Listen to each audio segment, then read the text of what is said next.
मेरी मौसी घर आई हुई थी। उनकी शादी को 5 साल हो गए थे। वो बहुत ही खूबसूरत थी।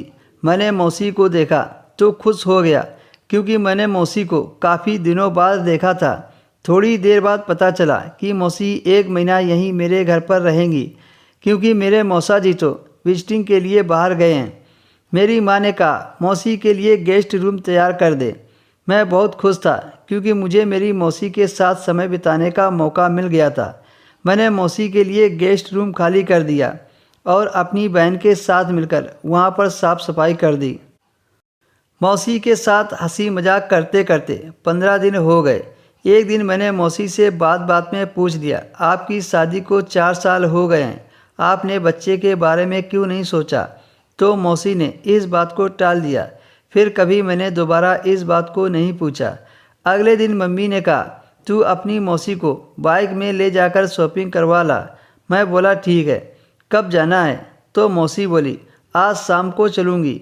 मैंने कहा ठीक है, शाम को 7 बजे चलेंगे। मम्मी की आवाज़ आई, इतनी देर से क्यों? शाम को 5 बजे चला जाना। फिर मौसी भी बोली, हाँ 5 बजे ठीक रहेगा। मैं उस दिन दोस्तों के साथ घूमकर 5 बजे से पहले ही लौट आया। थोड़ी देर घर पर रुका, तभी मौसी बोली, चल मार्केट चलते हैं। फिर हम दोनों बाइक पर चले गए। शादी के 5 साल बाद भी मौसी की फिटनेस ज़बरदस्त थी।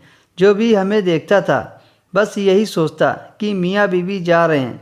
बाइक पर बैठाए अपनी मौसी को अलग तरह से फीलिंग हो रही थी। मैं बाइक पर ब्रेक लगाता तो मौसी का चुअन होते ही दिल और दिमाग में घंटी सी बजती। जैसे तैसे हम लोग दुकान पर पहुँचे।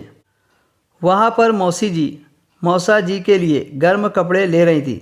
मैं समझ गया कि मौसा जी आ रहे हैं और वह अपने लिए कपड़े पहनकर भी देख रही थी। कसम से मेरा तो वहीं मन करने लगा था कि मौसी जी को घर ले जाकर डोज दे दूं। मेरे दिमाग में यह बात जैसे ही आई तो मैं मौसी को घूरने लगा। बाद में मौसी जी बोली, जनाब कहाँ खो गए? मैं बोला कहीं नहीं। आपकी शॉपिंग हो गई? मौसी जी बोली, हाँ चलो, मुझे और भी शॉपिंग करनी है। मुझे मौसी के साथ घूमने में बहुत मज़ा आ रहा था। उसके बाद मौसी एक लेडीज़ दुकान पर गई और मुझे बाहर ही रुकने के लिए बोली। काफ़ी देर इंतज़ार करने के बाद जब वह नहीं आई तो मैं दुकान के अंदर चला गया। मौसी दुकान पर अंदर के कपड़े खरीद रही थी। मौसी मुझसे बोली, अंदर क्यों आए? तो मैंने कहा, मुझे बाहर अच्छा नहीं लग रहा था। फिर मौसी ने मेरे सामने ही वह कपड़े लिए। उसके बाद हम लोग घर आ गए। मैंने मौसी को बोला, जो लाई हो वो पहनकर तो दिखाओ। मौसी बोली, जो तेरे साथ शादी करके आएगी वही दिखाएगी। मैंने बोला, अभी तो आप हो, आप ही दिखा दो, आप भी तो अपनी हो। तो मौसी बोली, तेरी मम्मी को पता चला तो मुझे घर से निकाल देंगी। मौसी की यह बात सुनकर मैं समझ गया कि मामला सेट हो सकता है। मैंने कहा, अभी मम्मी घर पर नहीं है, घर पर सिर्फ हम दोनों हैं और तीसरा कोई नहीं है। मौसी बोली, क्या बात है, लगता है तू बड़ा हो गया है। मैं बोला, मेरा वो भी बड़ा हो गया है। मौसी मुस्कुराकर बोली, चल ठीक है, आज रात मैं तुम्हें तेरे कमरे में दिखा दूंगी। जब रात हुई तो मौसी मेरे कमरे में आ गई तो मैंने दिखाने को कहा। मौसी ने जैसे ही दिखाया मैं खुश हो गया उनके अंदर को देखकर।